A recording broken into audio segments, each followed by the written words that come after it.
Antes de ver la situación del campo, definiremos algunos conceptos. La propiedad privada se refiere a los terrenos de los particulares con las limitaciones en cuanto a su extensión.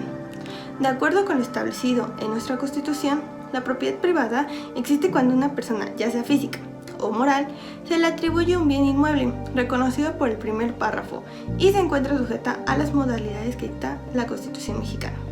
La fracción 15 del artículo 27 prohíbe expresamente los latifundios en los Estados Unidos mexicanos. La ley agraria, por su parte, prohíbe a las autoridades afectar la pequeña propiedad dedicada a la agricultura o a la ganadería.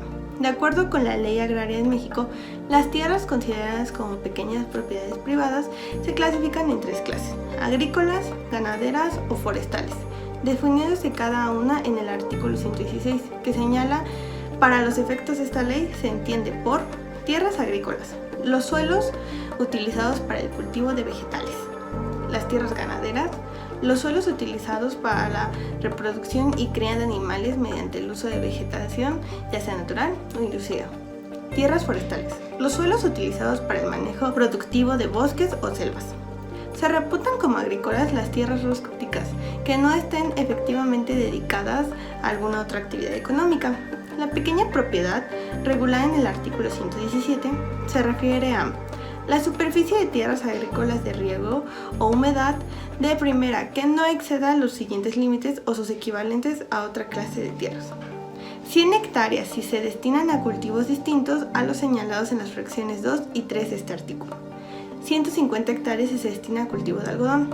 300 hectáreas si se destina al cultivo de plátano, caña de azúcar, café, enequén, hule, palma, vid, olivo, quina, vainilla, cacao, agave, nopal o árboles frutales. Y el artículo 124 de la Ley Agraria establece que las tierras que conformen a lo dispuesto en esta ley excedan la extensión de la pequeña propiedad individual, deben ser fraccionadas en su caso. Se observa a la ley a la tendencia de la privatización de los derechos individuales, sobre todo en la tendencia de la tierra. Hace a un lado la política del pasado, que en forma tan absoluta se oponía a todo acto jurídico que pudiera significar una limitación a los derechos agrarios. En los ejidatorios y comuneros, ya que ahora deja a la voluntad de estos la decisión de una forma de trabajarla y aún disponer de ella si ese es su deseo. La importancia del estudio del derecho agrario queda fuera de toda duda. Negarlo equivaldría a señalar que el conocimiento de la normatividad que rige en más del 90% del territorio nacional no tiene trascendencia. Este territorio, constituido por la propiedad rural, es aquel que se integra por los ejidos, las comunidades pequeñas, las colonias y los terrenos nacionales. Más de 10 millones de mexicanos tienen una relación directa con esta propiedad. Conocer la cuestión agraria es indispensable para entender el contexto de nuestra nación. Por lo mismo, también es muy importante entender su normatividad agraria y no de una manera aislada, sino revisando su relación con otras ramas del derecho y con los aspectos que necesariamente le dan su connotación a este estudio multidisciplinario. Ahora bien, el derecho agrario es sumamente importante en la constitución de las naciones, ya que rige una actividad económica fundamental, como es la producción de alimentos y bienes primarios de consumo. Una nación debe ante todo garantizar a sus ciudadanos la disponibilidad de alimentos y recursos básicos, de modo que la resolución eficaz y efectiva de los conflictos en esta materia agropecuaria suele ser prioridad, especialmente en aquellas naciones que se vive de la exportación de los recursos agrícolas. La actividad ganadera hace referencia a la domesticación de los animales, como lo son las vacas, los pollos, los borregos, los cerdos, etc. Y es una actividad del sector primario, que incluye su cuidado y alimentación. A su vez, está enfocada básicamente en la generación de alimentos para su consumo humano. La ganadería puede ser intensiva, extensiva y de autoconsumo. Existen varios factores que influyen para un buen desarrollo de los animales, como el relieve del suelo, acceso a fuentes de agua, un clima adecuado para la humedad y temperatura, así como la vegetación y forrajes que se utilizan para su alimentación. Hoy en día el sector ganadero representa uno de los componentes con mayor crecimiento del sector agropecuario a nivel mundial, siendo así la carne de res el segundo producto ganadero de mayor consumo, superándolo principalmente el pollo.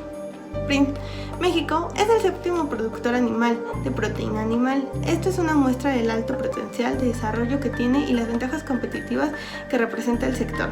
En el 2019 hay 34.037.141 cabezas de ganado bovino, en las cuales el 45.3 son vacas, para la cría de becerros o producción de leche. La Zagarpa, a través del FIRCO, otorga apoyos para el desarrollo de esta actividad con el programa Productividad y Competitividad Agroalimentaria, para las instalaciones y su uso de las energías renovables, de los recursos productivos ganaderos, infraestructura y equipamiento de las diferentes instalaciones involucradas en el proceso de producción, instalaciones de cuartos fríos, por mencionar solo algunos. Empecemos hablando de la pesca.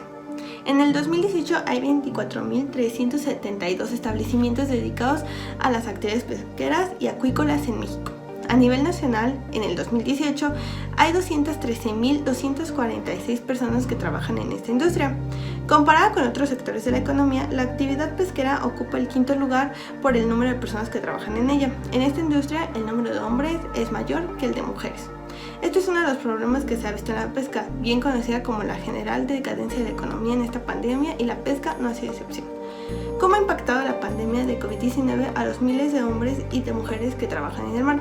Bueno, las comunidades costeras son particularmente vulnerables.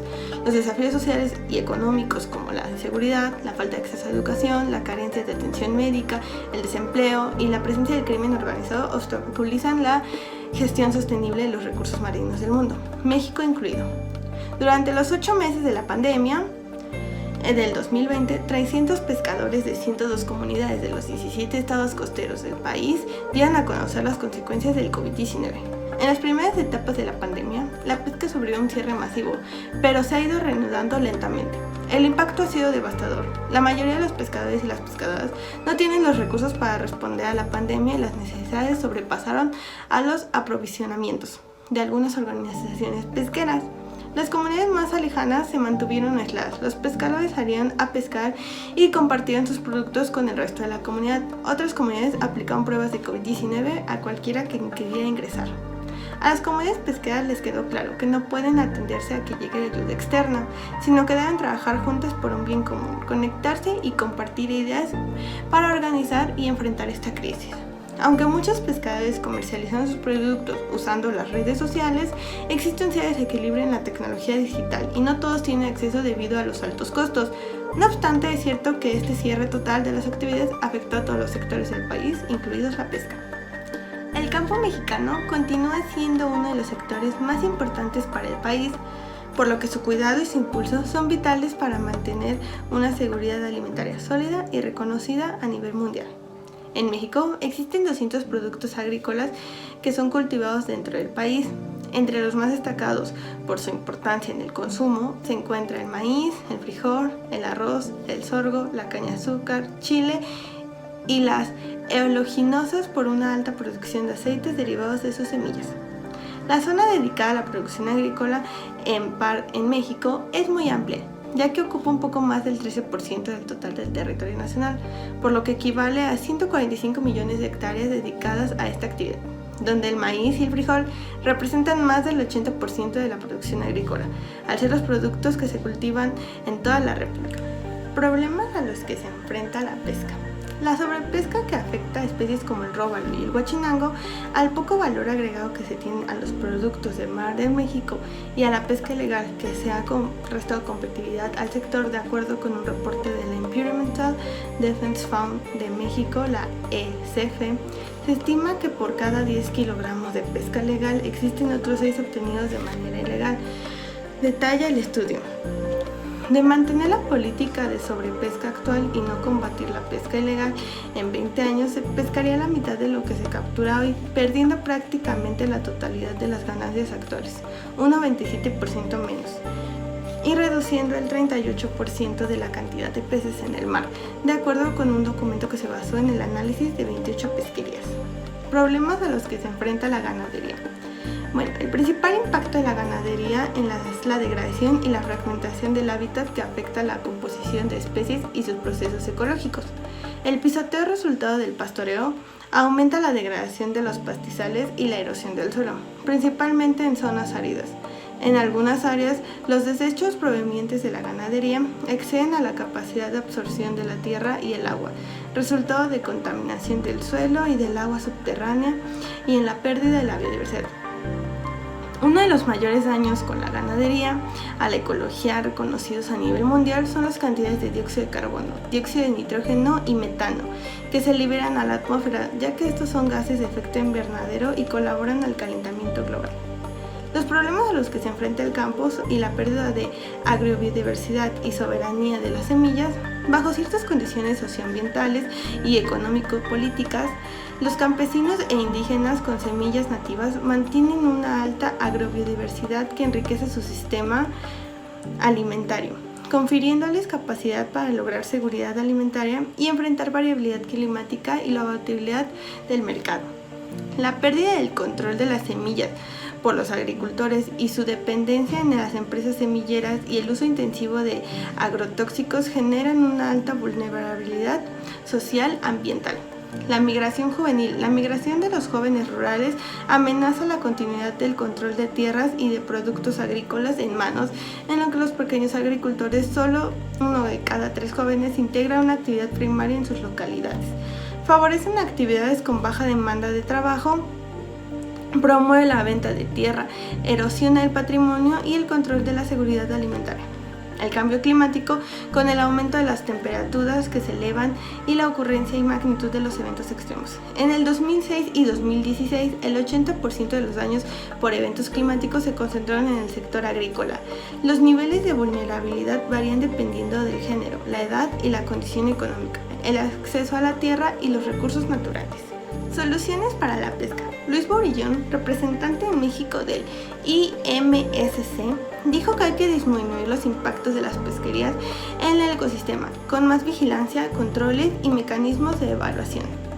Implementar un esquema más sustentable en 20 años se podría aumentar las ganancias de la pesca en el país en $211 millones anuales. A la vez, aumenta el 70% la cantidad de peces en el mar y el 24% de las capturas, destaca la EFC en su estudio. Las soluciones para la ganadería. Una alternativa sería el mejoramiento genético para reducir el inventario ganadero y aumentar la producción. Otra opción es disminuir los ecosistemas de pastoreo extensivo que afectan grandes extensiones de tierra e incrementarlos con los sistemas intensivos. Los sistemas silvopastorales y la ganadería sostenible resultan buenas estrategias para disminuir el impacto de la ganadería sobre el medio ambiente. Por ejemplo, los sistemas silvopastoriles favorecen la biodiversidad al crear autopistas verdes y corredores ecológicos para el tránsito de especies, facilitando el flujo genético entre las distintas poblaciones. Las soluciones para el campo.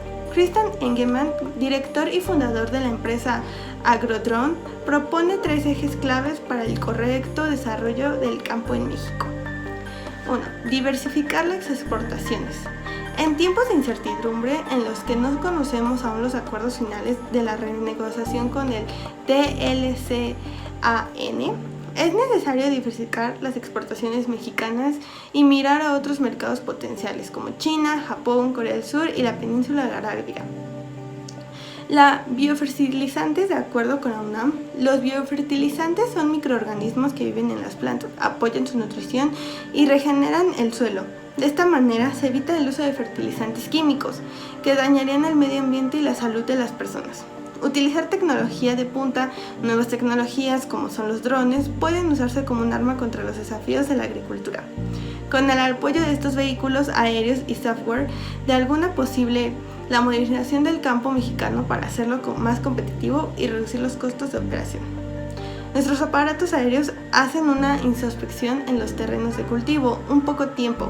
Mediante fotografías y un programa de cómputo hacen el análisis de datos y exponen la salud de la planta, la elevación del terreno, los daños de ciertas zonas por exceso o falta de agua, áreas donde las semillas no germinan y partes donde hay plagas o roedores que pueden afectar los cultivos. Después de estos análisis se determina si los terrenos deben fumigarse o deben colocarse un fertilizante para mejorar o proteger las plantas y no disminuir la producción esperada, explicó Engelmann.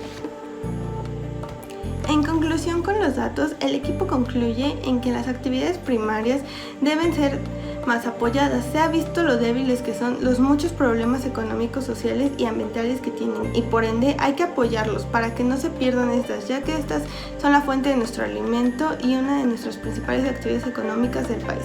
Sabemos que el Estado debe apoyarlos, aunque nosotros también podemos ayudarlo, consumiendo productos originarios de los campos mexicanos, ayudar a enfrentar el cambio climático, promover la protección del medio, no sobreexplotar los recursos naturales y valorar su trabajo de los campesinos y las campesinas. Así podremos mantener estables y a salvo las actividades y seguir aprovechando lo máximo que obtengamos de todas ellas.